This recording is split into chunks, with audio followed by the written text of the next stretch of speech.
할렐루야. 이렇게 여성 예배에서 여러분과 함께 말씀을 나누게 돼서 참으로 기쁘게 생각합니다. 권 목사님께서 저에게 말씀을 부탁하시면서 예수님의 영성에 대해서 말씀해 달라고 말씀하셨습니다. 그때 예수님의 영성이란 무엇일까 이런 생각을 하게 되었는데요. 예수님은 하나님 자신이시기 때문에 굳이 영성이란 게 필요할까 이런 생각을 했는데 또 생각해 보니까 이 땅에서 성부 하나님과 동떨어져서 사셨던 예수님의 입장에서 보면은 하늘 아버지와의 그 소통의 문제가 굉장히 관건이었을 것이고요. 또 이 세상에 얼마나 많은 대적들이 있습니까? 그들을 어떻게 물리칠 수 있을 것인가? 마음 안에 계신 성령님을 의지하지 않고서는 정말 한순간도 사실 수 없다고 생각이 돼서 예수님에게도 영성이 필요하겠다 생각이 들었습니다. 여러분, 영성이란 말은 무슨 뜻이냐면 성령에 의해서 이끌리는 삶을 영성이라고 말을 합니다. 예수님의 영성은 한마디로 말해서 하나님께 기도하고 또 말씀 듣고 순종하는 것이라고 할 수 있습니다. 이것은 우리가 늘 연습하는 큐티의 영성과도 합치가 되고, 그래서 제가 예수님의 영성이라는 좀 이렇게 부담되는 제목보다는 예수님의 큐티 생활 하면 좀 더 재미있고 여러분에게 유익하지 않을까 해서 이런 제목을 만들어 보았습니다. 물론 큐티라는 말은 20세기에 지어진 말이라서 예수님의 큐티 뭐 이런 게 좀 사실 적당하진 않지만 그래도 여러분에게 좀 더 쉽게 접근하기 위해서 이런 제목을 만들게 되었습니다. 우리 여성분들은 다 큐티가 무엇인지 아실 것입니다. 온누리교회 여성 사역은 큐티하는 여성이기 때문에 나눔방도 큐티 나눔방, 그래서 큐티를 잘 하실 것이라고 생각이 되는데 그래도 복습 차원에서 제가 간단하게 좀 요약을 해드리겠습니다. 큐티란 뭐냐? 큐티는 quiet time, 조용한 시간의 약자인데요. 조용한 시간과 장소를 정하여 매일 개인적으로 하나님을 만나는 시간이고, 성경 말씀을 통하여 나에게 주시는 하나님의 음성을 듣고 그것을 묵상하고 적용하여 삶을 변화시키는 거룩한 경건 훈련이다. 이게 이제 큐티의 정의가 되겠습니다. 굉장히 길죠.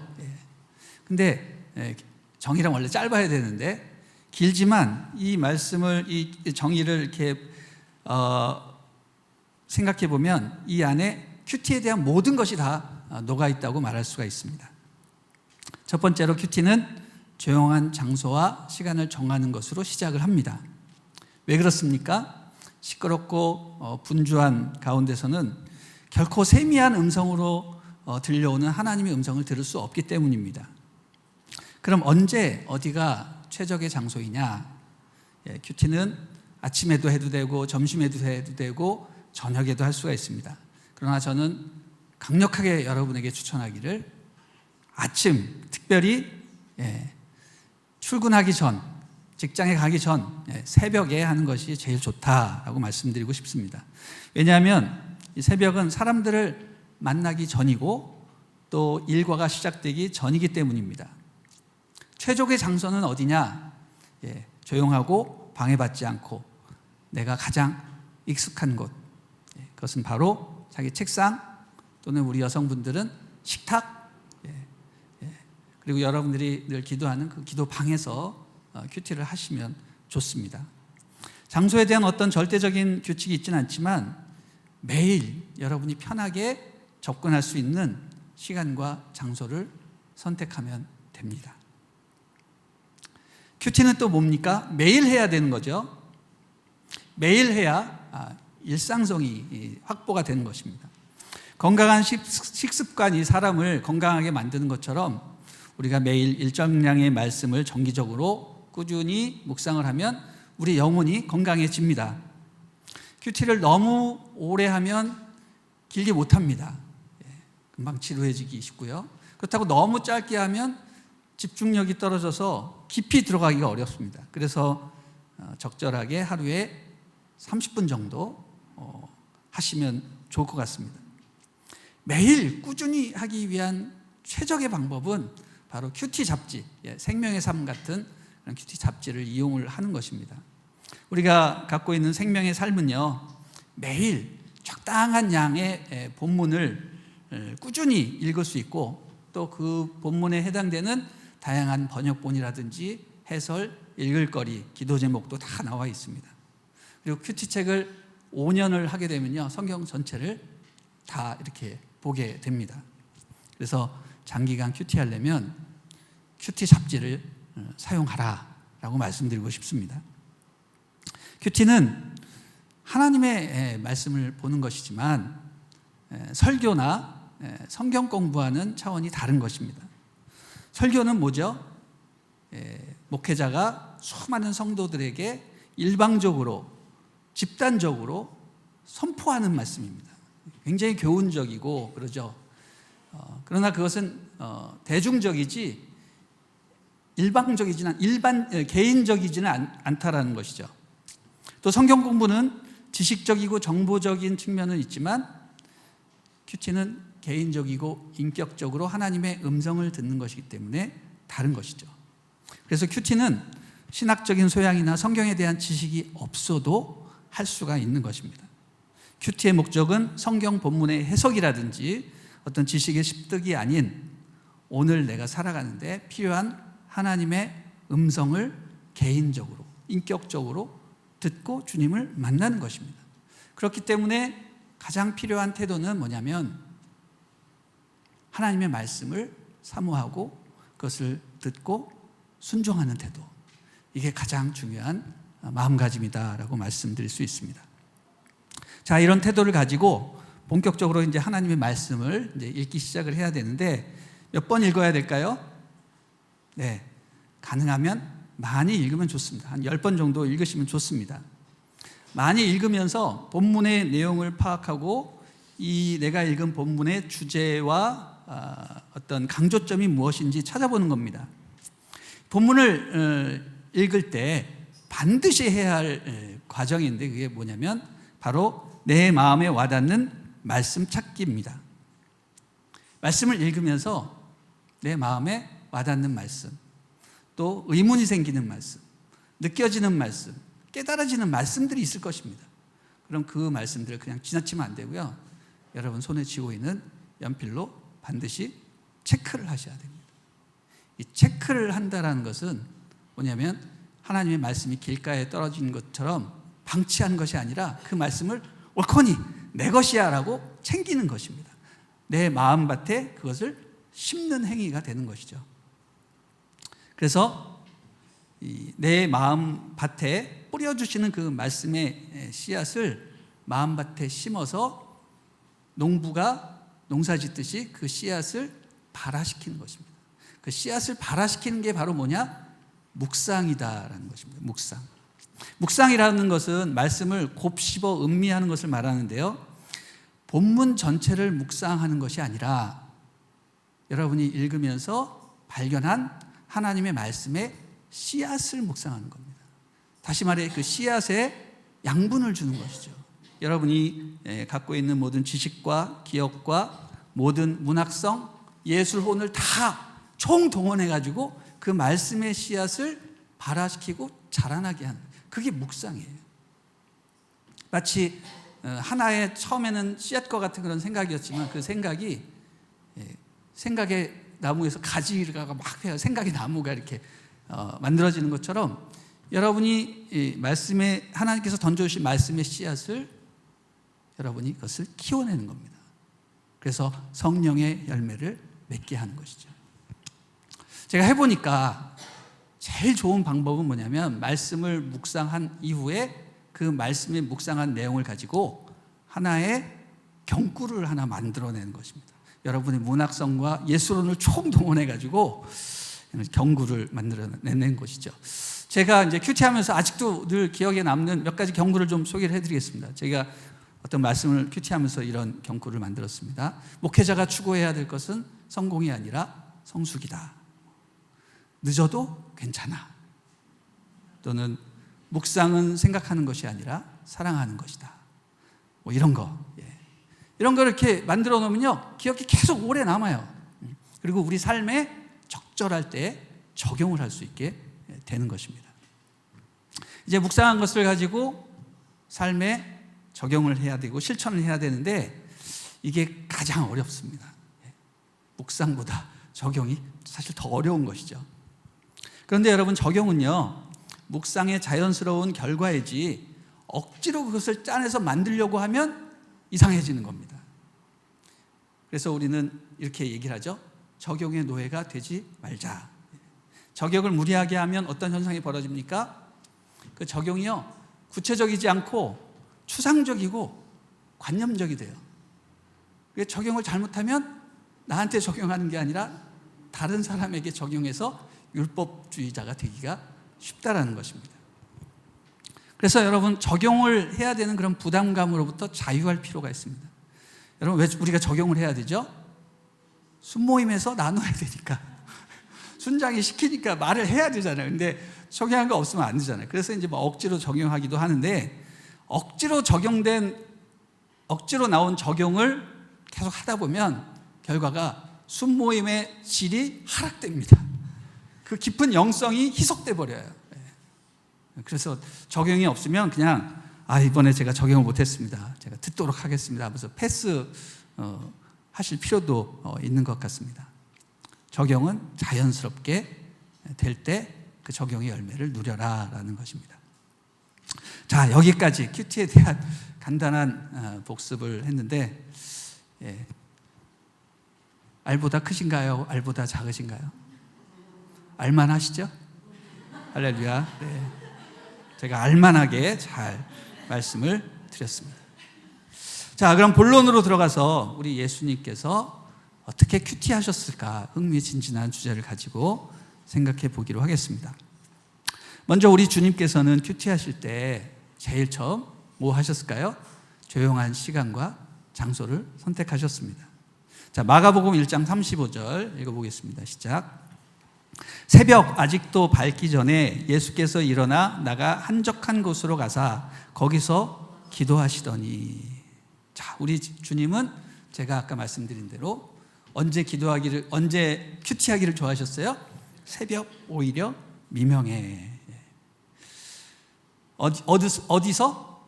한적한 곳을 찾아서 거기 가서 기도를 하셨습니다.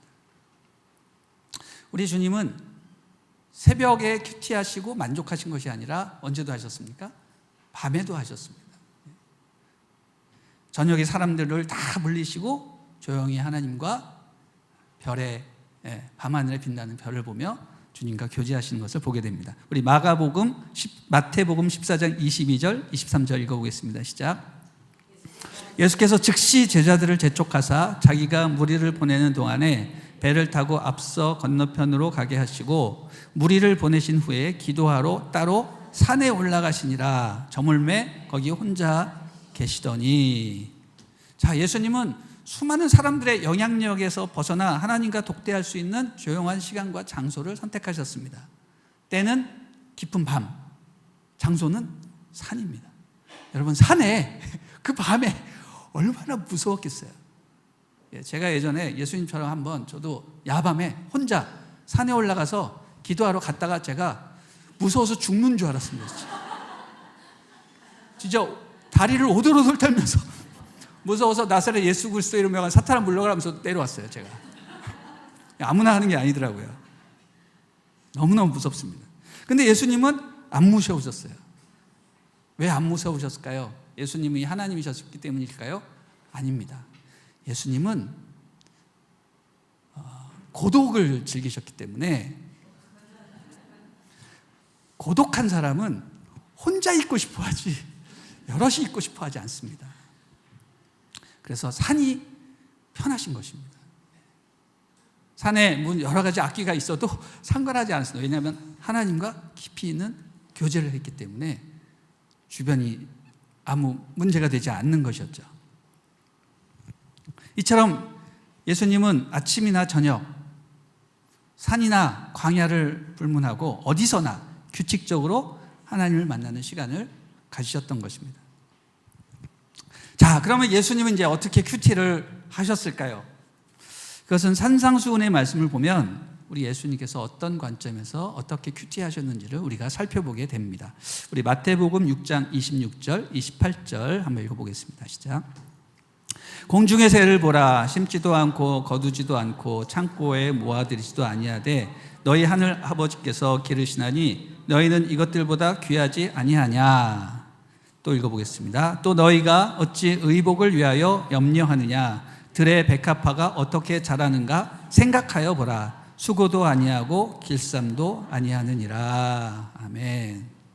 자, 예수님은 공중에 나는 새를 보시고 우리를 먹이시고 입히시는 하나님을 생각하셨습니다. 새들은 심지도 거두지도 않는데 인간보다 걱정 없이 더 잘 산다는 말이죠. 우리는 어떻습니까? 늘 생각하는 게 무엇을 먹을까, 무엇을 빌까, 이런 걱정을 하고 사는데 새들은 그런 걱정을 하지 않는다는 거죠. 그런 관점에서 보면 인간보다 새들이 더 믿음이 좋은 것입니다. 자, 예수님이 이런 생각을 하신 거예요. 여러분, 우리는 새가 날아다니는 것을 보면 비가 좀 올려나? 이렇게 새가 낮게 날지? 또는 약간 문학적인 사람은 나도 새처럼 자유롭고 싶다. 이런 생각들을 하죠. 그게 우리 인간들입니다. 더 고상한 묵상을 하시는 분도 있겠죠. 그러나 예수님은 날아다니는 새 한 마리를 보시고 우리를 먹이시고 입히시는 하나님을 생각하신 것입니다. 얼마나 창의적이고 얼마나 풍성하고 영적인 생각인지 모르겠습니다. 그만큼 우리 예수님은 항상 시선이 하나님께 고정이 되어 있습니다. 무엇을 봐도 하나님 생각하는 겁니다. 여러분, 우리가 사랑에 빠지면 무엇을 봐도 다 그분이 생각나지 않습니까? 그렇죠? 그런 것처럼 예수님은 하나님께 시선이 고정되어서 늘 하나님만 생각하신 것입니다. 또 들에 피는 백합화를 생각하여 보라고 하셨습니다. 자, 여기서 생각의 동그라미를 한번 쳐보시기 바랍니다. 들의 백합화를 생각하여 보라라고 했습니다. 들의 백합화를 감상해라가 아니라 생각하라고 했습니다. 여러분, 백합화를 보고 무슨 생각을 하나요? 야, 이쁘다, 이렇게 감상에 빠지지 백합화를 보고 생각하는 사람은 별로 없습니다. 그런데 예수님은 생각하라고 하셨습니다. 이 생각이라는 단어, 이게 제가 하도 희한해서 제가 헬라어 원어 성경을 찾아보니까 엠블레포라는 그런 단어예요.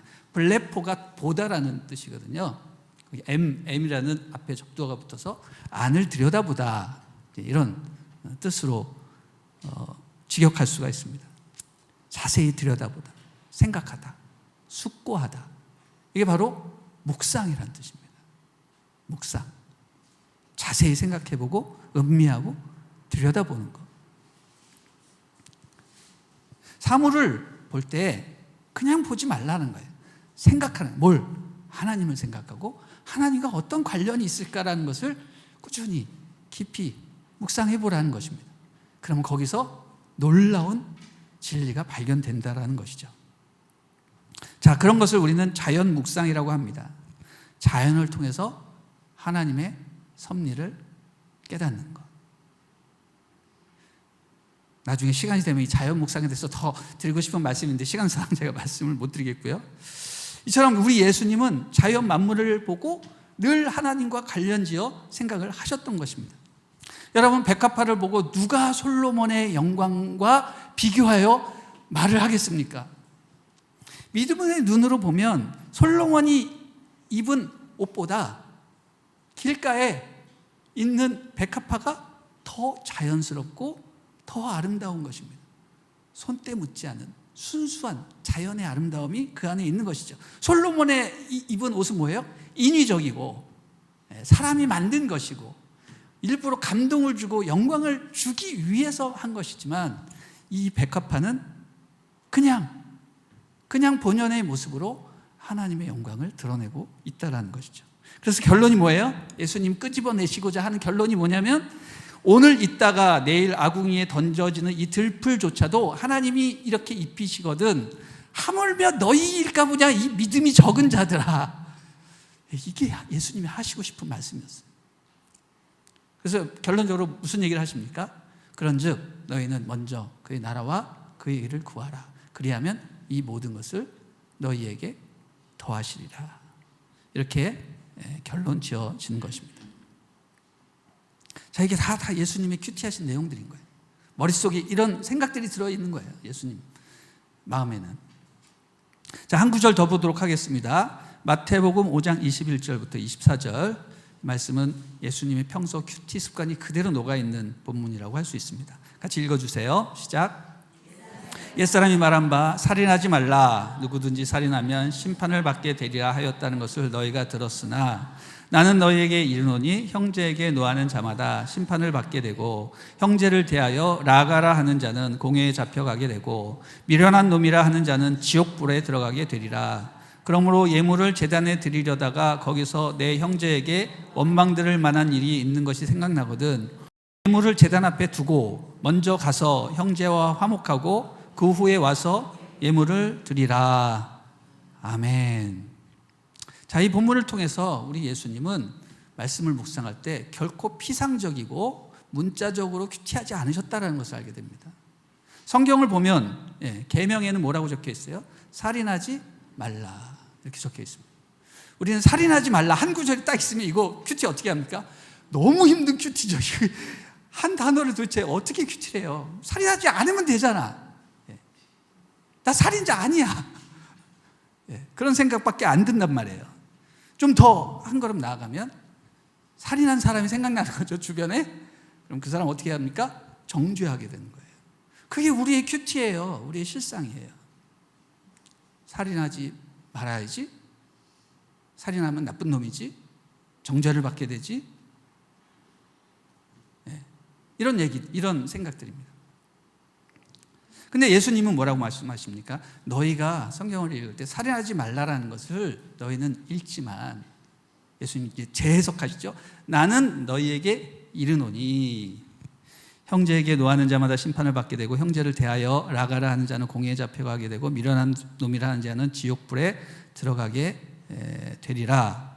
그러므로 예물을 제단에 드리려다가 거기서 내 형제의 원망 들을 만한 일이 있거든 예물을 제단 앞에 두고 먼저 가서 형제와 화목하고 그 후에 와서 예물을 드리라. 자, 이게 살인하지 말라와 어떤 연관이 있는지 좀 궁금하기도 합니다. 자, 예수님은 살인하지 말라라는 것을 묵상을 하면서 단순히 살인해서는 안 되고 살인하면 나쁜 놈이고 그리고 살인한 사람을 정죄하는 것을 넘어서 예수님은 살인을 금지하는 것에서 한 단계 더 깊이 들어가 생명을 존중하라라는 의미로 하나님 말씀을 이해하게 되는 것이죠. 형제의 목숨과 인격과 가치가 얼마나 소중한지를 깨달아라 하는 말씀으로 이해를 하시는 겁니다. 그래서 살인하지 말라를 어떻게 이해하세요? 생명을 존중하라, 생명을 살려라 이렇게 적용하시는 겁니다. 자, 예수님은 형제에게 노하는 자는 심판을 받게 되고 라가라 욕을 하면 공회에 잡혀가게 되고 미련한 놈이라 말하는 자는 지옥불에 들어가게 될 것이라고 하셨습니다. 다시 말해서 형제에 대해서 분노를 품게 되면 자연스럽게 욕이 막 나오게 되죠. 그렇죠? 그 욕을 하게 되면 어떻게 됩니까? 서로 싸우게 되고 서로 싸우게 되면 서로 죽이고 싶은 마음도 생기게 되는 겁니다. 그래서 분노를 다스리는 것이야말로 살인을 막는 최고의 브레이크다. 아무리 분노가 몰려와도 그것을 입으로 표현하여 욕으로 내뱉지 않으면 형제를 미워하는 마음에 제동을 걸 수 있다라고 생각을 하신 것입니다. 그래서 예수님은 살인하지 말라라는 것을 묵상하시면서 생명을 살려라. 그러게 하기 위해서는 내가 내 입술을 조심하고 욕을 하지 말아야 된다. 욕을 하지 말아야 된다. 이렇게까지 구체적으로 적용을 하시는 것을 보게 됩니다. 자, 예수님의 묵상은 여기서 끝나지 않고 실제적인 생활에 적용하는 것을 또 보게 돼요. 자, 여기 보시면 예물을 드리려다가 형제와 껄끄러운 일이 생각나면 예물을 드리기 전에 그 형제와 먼저 화해하라 이런 말씀 있지 않습니까? 여러분, 우리가 큐티를 하다 보면 반드시 나타나는 현상 가운데 하나가 뭐냐면, 큐티 하는데 갑자기 누가 떠올라요. 옛날에 어떤 지나쳤던 사건들이 떠오르는 거예요. 아, 내가 그때 말 실수했지. 내가 왜 그런 짓을 했을까? 막 몸소리 쳐지는 그런 것을 경험하기도 하고, 때로는 내가 돈 꺼놓고서 아직도 안 갚았네? 그런 생각을 하게 된단 말이에요.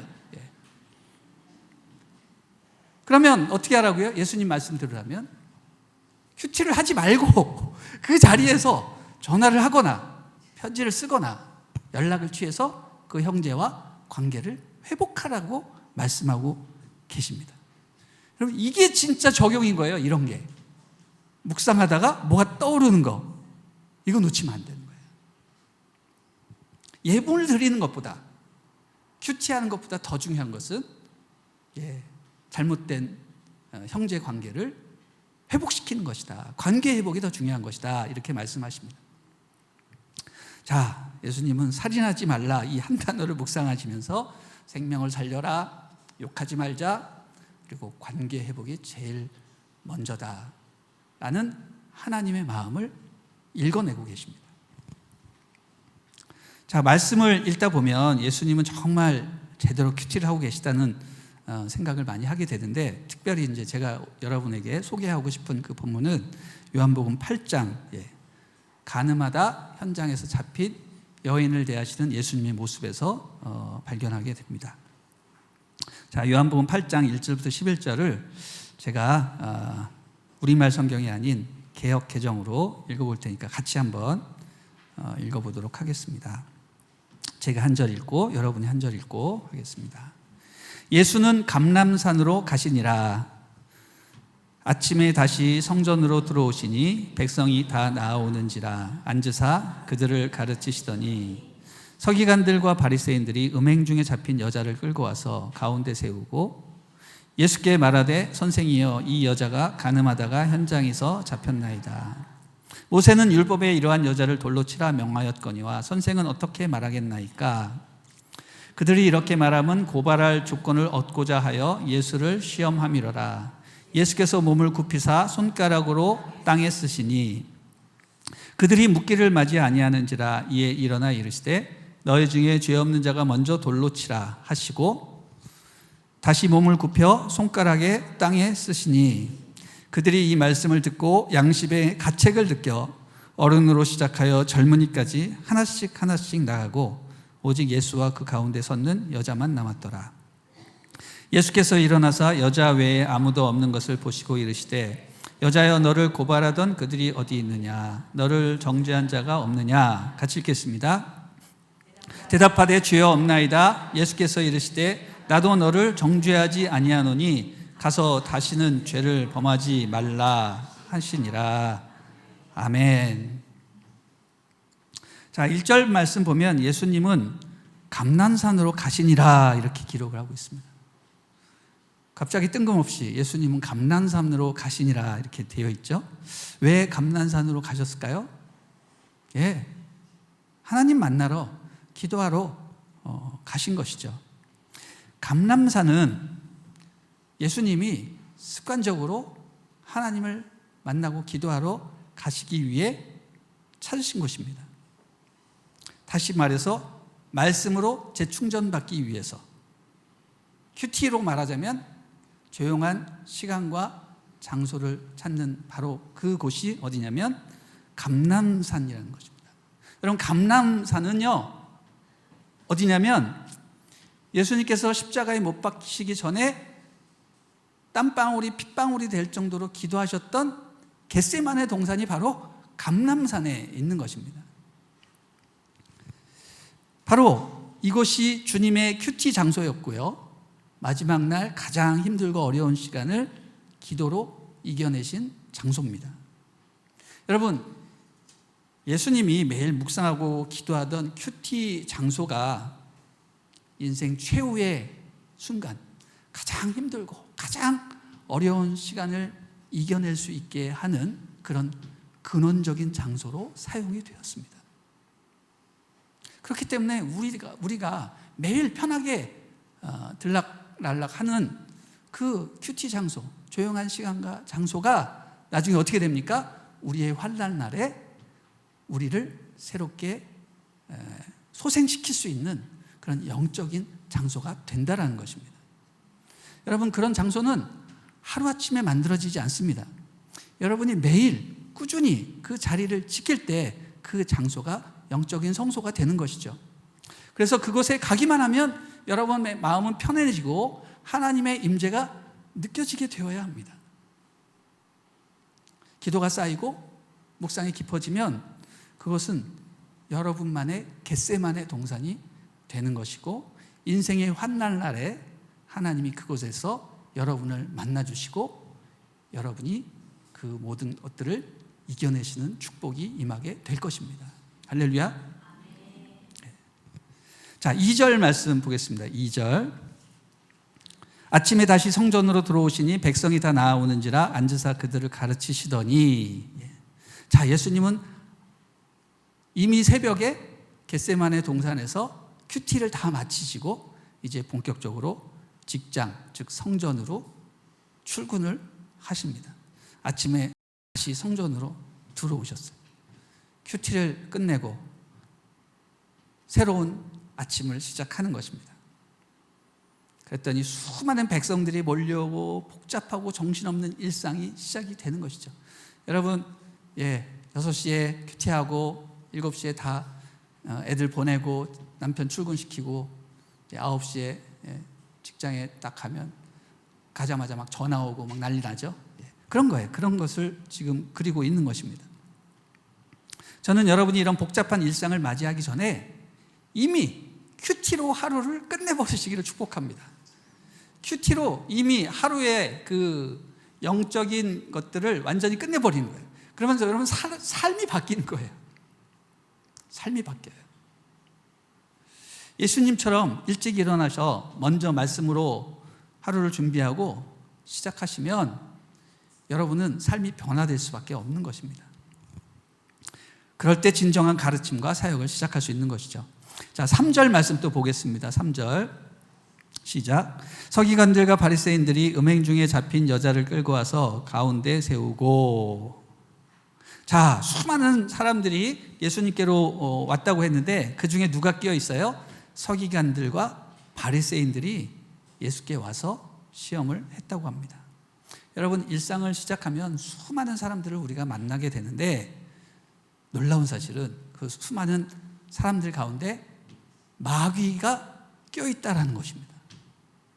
섬찟하지 않습니까? 내가 만나는 사람들 가운데 마귀가 껴있네. 그런데 여러분, 놀라운 사실은요, 마귀 사탄이라고 우리에게 뿔 달린 괴물 형태로 나타나지 않는다라는 거예요. 여기서는 어떻게 나타납니까? 서기관과 바리새인의 모습을 하고 사단이 나타납니다. 여러분, 이들은 누굽니까? 놀랍게도 하나님의 말씀을 소유한 율법에 통달한 자들, 즉 종교인입니다. 이들이 말씀을 소유하고 있지만 그 말씀을 어떻게 사용해요? 그 말씀을 문자대로 적용해서 남을 비판하고 정죄하는 사람들입니다. 우리가 매일 큐티를 해도 말씀을 문자적으로 적용하거나 말씀의 의미와 정신을 놓쳐버리고 자기가 아닌 남에게 정죄를 하게 되면 어떻게 돼요? 바리새인들이 돼버리는 거예요. 우리가 왜 바리새인이 나쁘냐라고 말하냐면 바리새인들은 그 말씀을 자기에게 적용하지 않고 늘상 남에게 적용하거든요. 보십시오. 살인하지 말라. 이 말씀을 문자로 적용하면 어떻게 된다고요? 난 살인자가 아니야. 너가 살인자지. 너는 정죄를 받아 마땅해. 이런 식으로 말씀을 남에게 적용을 하는 것입니다. 그러나 말씀의 속뜻과 그 말씀을 하신 하나님의 마음을 읽어내면 어떻게 됩니까? 그것은 살인하지 말라가 아니라 생명을 살려야 되겠구나. 이렇게 되는 것이죠. 그렇게 되면 어떤 현상이 일어납니까? 죄인을 봐도 용서를 하게 되고 죽어가는 사람을 살리게 되는 것이죠. 살인하지 말라 이것을 문자적으로 적용하면 죽어가는 사람, 그래 너는 죄 때문에 죽어가는 거야, 잘 됐다 빨리 죽어라 이렇게 적용하는 것이고, 생명을 살려라 라고 적용을 하면 주님, 죄인을 용서해 주십시오, 저 사람을 살려주십시오 이렇게 하는 것이죠. 자, 서기관들과 바리새인들이 예수님께 나타나서 뭐라고 말을 합니까? 여기 음행 중에 잡힌 여자가 있으니 모세의 율법에 의하면 이 여자를 돌로 쳐 죽이라고 했는데 선생님은 어떻게 하실 것입니까? 라고 물어보죠. 자, 전형적인 바리새인들의 모습입니다. 여러분, 왜 이런 질문을 합니까? 몰라서 묻는 것일까요? 아니죠. 예수님을 책잡기 위해서, 시험하려고 말을 하는 겁니다. 만약 예수님이 돌로 쳐라 이렇게 얘기하면 예수님 평소에 용서와 사랑을 말씀해 놓고서 이제 와서는 돌로 치라? 그래서 예수님이 달라졌다 그래서 백성들을 선동해서 예수님을 난처하게 만들려고 하는 것이고, 또 만약 돌로 치지 말라 그러면 어떻게 됩니까? 율법을 어기는 것이 되는 거죠. 그래서 백성들을 선동하여 예수님을 체포하기 위해서 어떤 대답을 해도 예수님은 책 잡힐 수밖에 없는 그런 위기에 처하신 것입니다. 이 진퇴양난의 상황을 어떻게 극복하실 것인가? 6절 말씀을 보면 그들이 이렇게 말함은 예수를 고소할 구실을 찾고자 하는 속셈이었다고 했습니다. 자, 여러분이라면 어떻게 대답을 하시겠습니까? 이때 예수님께서는 이들에게 대답을 하지 않으시고 몸을 굽혀서 손가락으로 땅에다 무엇인가를 쓰시고 계셨다라고 했습니다. 자, 우리는 여기서 다들 궁금해합니다. 도대체 무엇을 쓰셨을까? 너무너무 궁금한 거죠? 제가 이 내용에 대한 설교문을 많이 이제 보기도 하고 신학 주석책도 보고 그러는데요. 뭐 이렇다 할 내용은 없어요. 다들 이제 추측에 근거한 이제 얘기들을 하는데, 재미있는 것은 어떤 분이 이런 해석을 달았어요.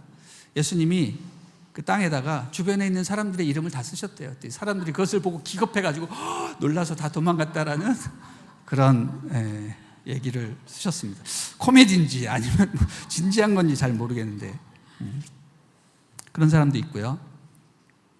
저는 이 말씀을 이렇게 계속 보면서 어떤 표현이 이제 눈에 들어왔습니다. 손가락으로 쓰셨다 이런 표현이 있어요. 근데 이것은 굉장히 익숙한 표현입니다. 어디에서 나오죠? 민수기 보면은 하나님께서 시내산에서 모세에게, 이스라엘 백성들에게 돌판에 계명을 주실 때 손가락으로 돌판에 친히 쓰셨다 이렇게 돼 있어요. 예수님도 하나님이시잖아요. 손가락으로 땅에다 뭘 쓰신 거예요. 그래서 저는 이런 생각을 하게 됩니다. 예수님께서 땅바닥에다가 십계명의 제7계명 간음하지 말라, 이 십계명을 이렇게 쭉 쓰시고 계시지 않았을까라는 그런 추측을 해보게 됩니다. 민수기에 나오는 그 표현과 동일하기 때문에 그런 생각을 하게 되는 거죠. 근데 무엇을 쓰셨는가가 궁금해가지고 그것만 계속 집중을 하게 되면 이게 이제 핀트가 어긋나는 거예요. 성경에 기록이 안 돼 있잖아요. 그러면 몰라도 되는 거예요. 무엇을 쓰셨는가가 중요한 것이 아니라 더 중요한 것은 그분이 빨리 대답을 하지 않으셨다는 거예요. 그리고 땅에다 무엇인가를 쓰셨다는 행위가 더 중요한 것입니다. 우리 주님은 원수들의 질문에 빨리 대답을 하지 않으셨습니다.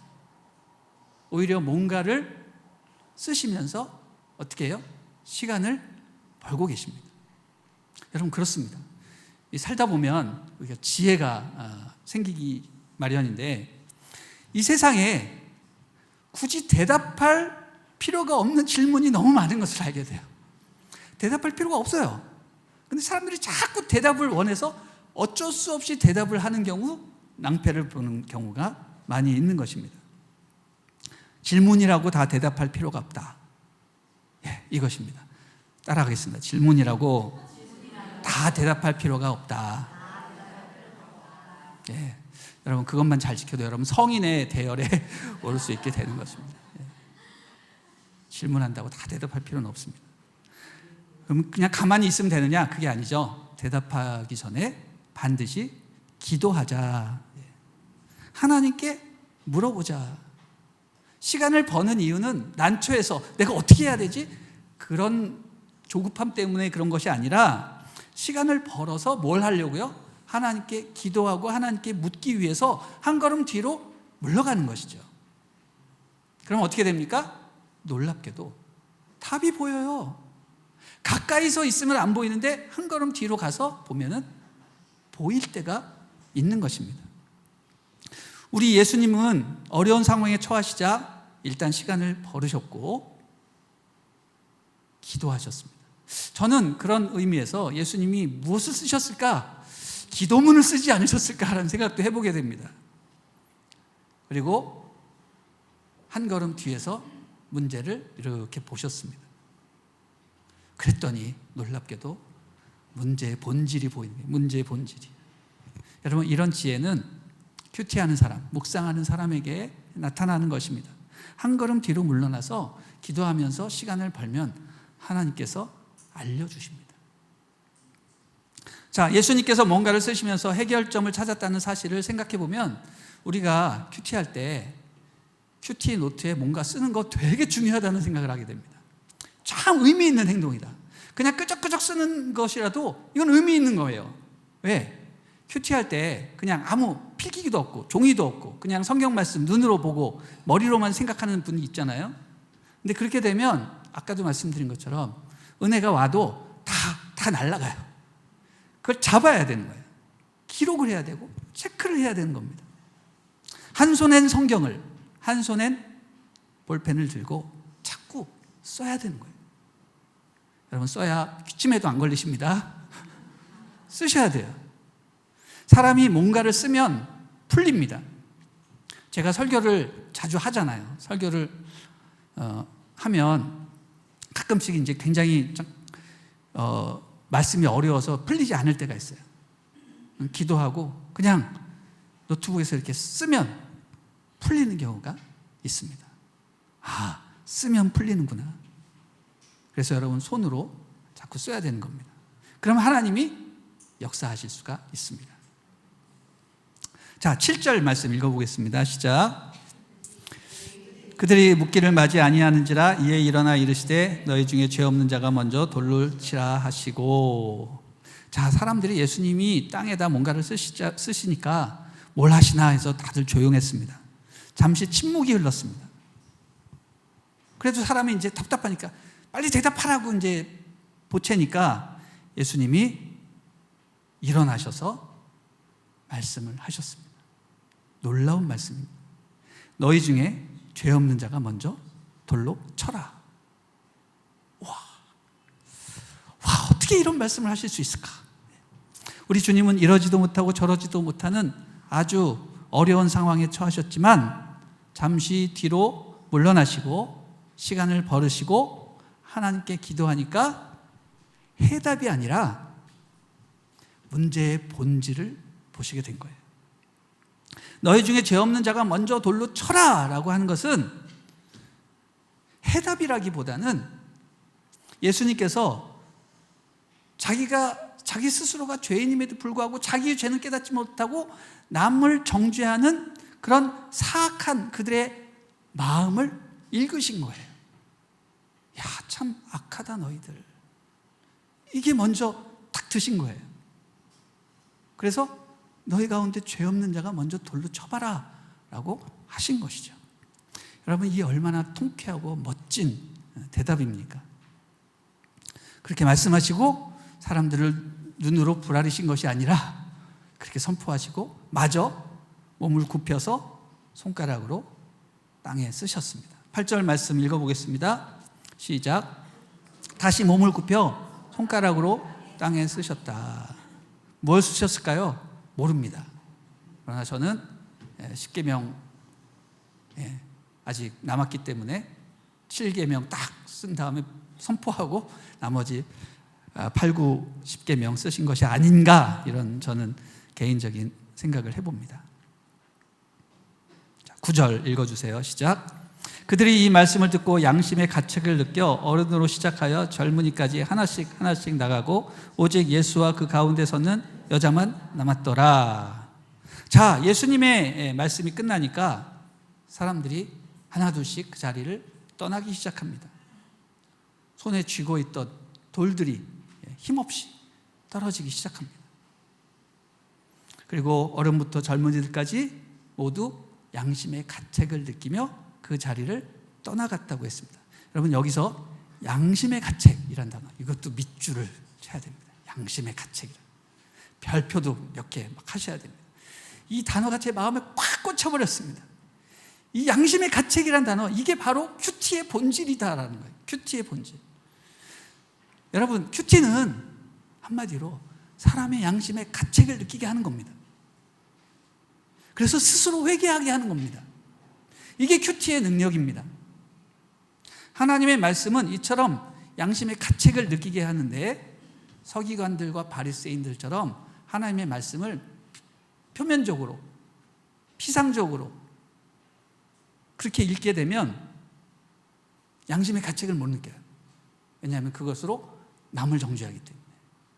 자기에게 그것을 적용을 해야 되는, 남에게 자꾸 적용을 하니까 양심의 가책을 느낄 수가 없게 되어 있습니다. 큐티는 남에게 적용하는 것이 아니라 이처럼 자신에게 적용하여 양심의 가책을 느껴야 됩니다. 성령의 검을 시퍼렇게 갈아가지고 남을 찌르는 게 아니라 자기 자신을 찔러서 죽여야 돼. 나를 죽여야 되는 거예요. 이게 큐티예요. 이게 진짜 적용입니다. 다들 양심의 가책을 느끼고 떠났어요. 예수님의 말씀을 들으니까. 그래서 결국 어떻게 됩니까? 예수와 여자만 남게 됩니다. 예수와 나만 남는 것. 야, 이건 또 뭐냐? 이게 큐티의 궁극적 도달점이죠. 세상은 간데 없고 나와 주님만 남는다. 여러분, 이것을 묵상에서는 관상이라고 합니다. 관상, 컨템플레이션. 하나님과 합일되는 어떤 영적인 경지에 이르는 것이죠. 복잡한 세상 다 사라지는 것, 나를 정죄하는 죄인들 다 사라지고, 사탄의 존재를 다 사라지는 거예요. 아무것도 없어요. 그냥 오로지 주님과 나만 있는 상태. 관상이라는 어떤 가장 최고의 상태에 이르게 되는 것입니다. 바로 그때 예수님은 우리에게 진리의 말씀을 들려주시는 거죠. 자, 그게 뭐냐? 10절 11절 읽어주세요. 시작. 예수께서 일어나사 여자 외에 아무도 없는 것을 보시고 이르시되, 여자여, 너를 고발하던 그들이 어디 있느냐? 너를 정죄한 자가 없느냐? 대답하되, 주여, 없나이다. 예수께서 이르시되, 나도 너를 정죄하지 아니하노니 가서 다시는 죄를 범하지 말라 하시니라. 아멘. 여자여, 너를 고발하던 그들이 어디 있느냐? 너를 정죄하던 자가 어디 있느냐? 사탄이 어디 있느냐? 이렇게 물어보시죠. 여자가 말합니다. 주여, 없습니다. 그리고 예수님이 말씀하십니다. 나도 너를 정죄하지 아니하노니 다시는 같은 죄를 범하지 말아라. 아멘. 여러분, 이 결론이에요. 하나님의 본심은 심판이 아니라 용서요, 사랑입니다. 이 11절 말씀이 결론이죠. 예수님은 우리를 정죄하러, 심판하러 이 땅에 오신 것이 아니라 용서하시고 생명을 주시기 위해서 이 땅에 오신 것입니다. 큐티는 하나님의 뜻을 깨닫는 것이죠. 예수님은 이 상황을 통해서 하나님의 뜻을 명확히 깨달으시고 여인에게 선포해 주셨습니다. 하나님의 본심은 우리를 사랑하신다는 것이죠. 하나님은 너 여인을 사랑한다, 사랑하신다, 이것을 알려주셨습니다. 예수님은 우리를 용서하시고 새로운 삶을 살기를 원하십니다. 예수님이 용서하시는 이유는 무엇이냐면 우리가 새로운 삶을 살게 하시기 위함입니다. 큐티하고 은혜 받으면 우리는 죄를 멀리하게 됩니다. 삶이 변하게 됩니다. 생명을 살리게 되는 것이죠. 이제 말씀을 마치고자 합니다. 우리 예수님은 하나님이심에도 불구하고 매일매일 이 땅에서 큐티하시고 사셨습니다. 하나님과 교제하고 그분의 뜻을 확인하고 순종하며 사셨습니다. 이게 바로 예수님의 영성의 핵심입니다. 예수님은 큐티하는 삶을 사셨다. 그 큐티의 핵심은 뭐예요? 하나님은 심판을 원하시는 것이 아니라 용서를 원하시고 사랑하신다라는 것이죠. 그리고 생명을 살리는 일을 하라고 하시는 것입니다. 예수님께서 십자가에 달려 돌아가신 이유도 다 우리를 살리기 위함이셨습니다. 큐티의 핵심은 하나님 뜻을 발견하고 생명을 살리는 일입니다. 큐티하면 내가 살아나고 우리 가족이 살고 우리 이웃도 살아납니다. 큐티는 삶을 변화시키는 거룩한 예식이라고 말할 수 있습니다. 자칫 단조롭고 무딘 그런 일상의 루틴을 하나님의 말씀으로 삶을 의미 있게 하고 샘솟는 그런 열정을 주는 리추얼로 바꾸는 영적인 예식이라는 것이죠. 루틴을 리추얼로 바꾸는 이 행위가 바로 큐티입니다. 큐티가 우리의 삶을 변화시키는 겁니다. 큐티를 사모하고 큐티함으로 하나님을 묵상하고 하나님과 하나가 되는 우리 행복한 우리 여성 사역, 우리 여성 모든 성도님들 되시기를 주님의 이름으로 축원합니다. 우리 하나님께 감사와 영광의 박수 올려드립니다. 아멘. 기도하겠습니다.